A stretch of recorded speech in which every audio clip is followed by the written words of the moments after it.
Sometimes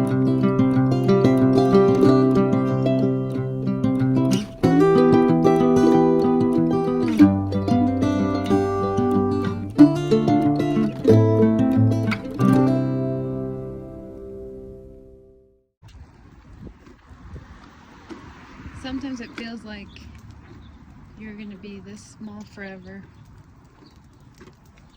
But then, before you know it, in the blink of an eye, you're 32 years old and have your own children. When we're in it, it feels like our current situation is going to last forever. But it's realizing that the only constant in life is change.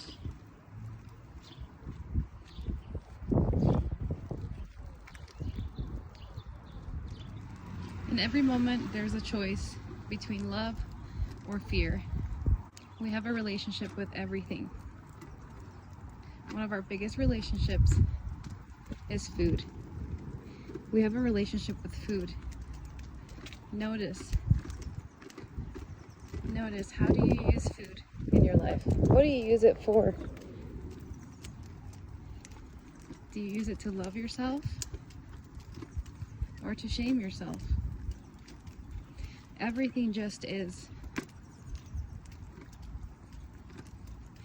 Everything that you find yourself eating, every amount of food that you find yourself eating, just is. Notice the thoughts of the mind though.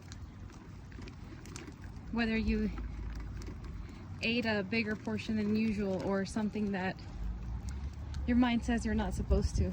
Notice how it starts. Oh man, I shouldn't have eaten that much. Oh man, I shouldn't have eaten that. Oh man. It's like there's two different dimensions.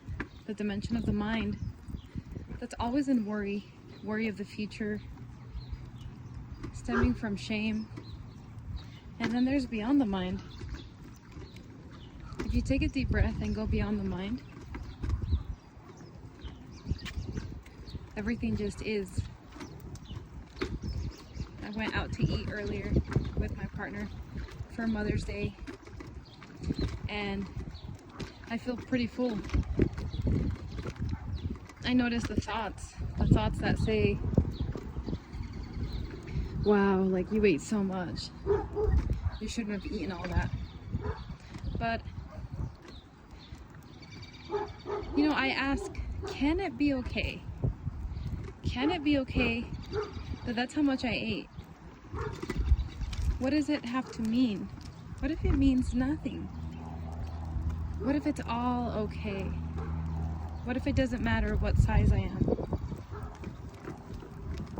What if the only thing that really matters, the only thing that should matter, is how I feel?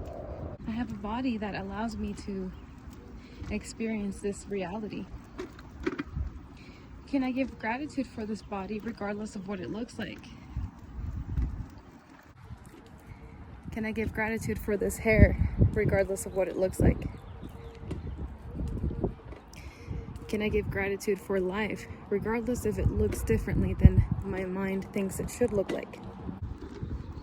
All painful experiences are a catalyst for growth. Recently I had an experience where I was really frustrated because my sister has always been someone that I've depended on to help me with technology whenever my phone is not working. And recently she said, I want to cut the umbilical cord with you. You have to go into Verizon and tell them what's going on. And that was really hard for me. The thoughts came up of, what's wrong with her? I'm her sister. She's always helped me in the past. Why doesn't she want to help me now? I can't go in there. I don't understand what they're going to tell me. This is way outside my comfort zone. My comfort zone is just being at home with the kids. How does she expect me to know and understand what they're talking about? But In the midst of the chaos and the frustration of my phone not working and not knowing how to fix it, there came a beautiful transformation. It's like life was telling me it's time to start trusting yourself. It's time to start seeing all of the resources around you, that life always has your back. It led me to see the attachment I had with my sister, the expectations I have of how my sister should show up for me. Who says, though? It's funny, we have all these people in our lives that we call our relatives, brothers, sisters, cousins, moms, dads. And we have all these expectations. Oh, well, that's my brother. My brother should be closer to me because he's my brother, right? My sister should help me. I mean, she's my sister. And we label these other humans as our, siblings. So we can hold these expectations. And so that the mind can judge. Is it possible that my sister doesn't have to help me? A lot of times we don't understand why life is happening the way that it is.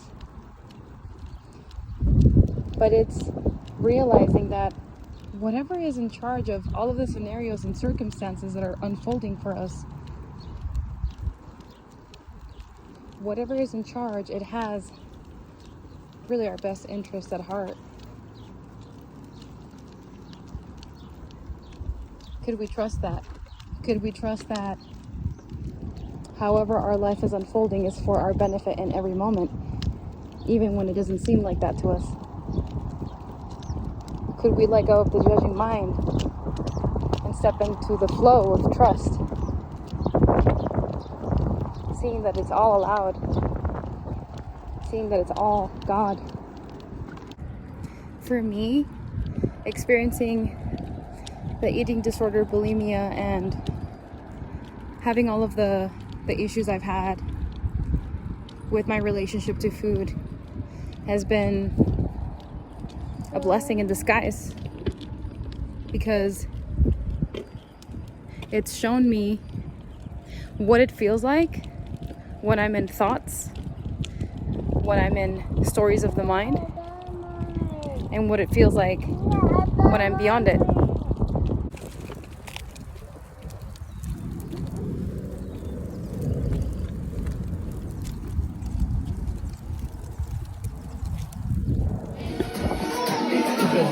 Dale.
The eating disorder bulimia was pretty intense when I was 13 and 14. But when I was 16 years old, I got pregnant, and I feel like having my son at that time really saved my life, because right before I had him, I ended up hospitalized because I was down to 90 pounds. As much as I wanted to stop, I felt like I couldn't.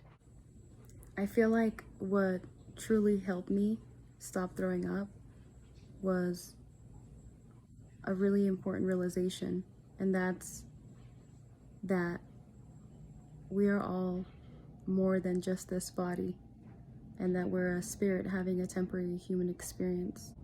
I got more and more interested in reading books about the mind, body, and soul, and